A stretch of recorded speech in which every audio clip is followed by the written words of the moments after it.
So I noticed something and it always struck me. A lot of my friends, acquaintances, and a lot of people that I used to come across always used to talk about, how many people they've slept with, their body counts, and they used to talk about it like they're so proud of it. But despite their so called achievements, I always sensed something empty within them.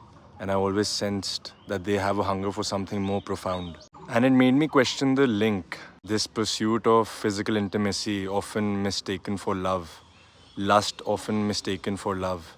So, what's the reality of all of this? So many of us seem to confuse lust with the genuine article, which is love. And most of us, we spend our lives focused on the lower chakras, which are basically to do with our physical needs, our physiology. And when we operate from these lower chakras, usually the love that we experience is more animalistic.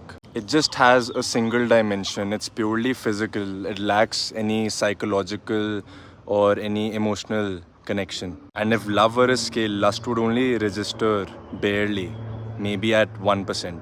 So, because we are stuck at these lower levels of consciousness, at these lower chakras, we just focus everything on fulfilling the basic needs of the body, which are food, money, and sex. And look at all the trends that are going around in the world right now. An obsession for wealth, a lot of people watching pornography, a lot of people pursuing casual sexual relationships. This inner void that we have inside of us, this need for love, we're trying to fulfill it in these external pleasures. More and more, it feels like that people are just using each other for their bodies, and the meaning of love is just getting lost in this transaction.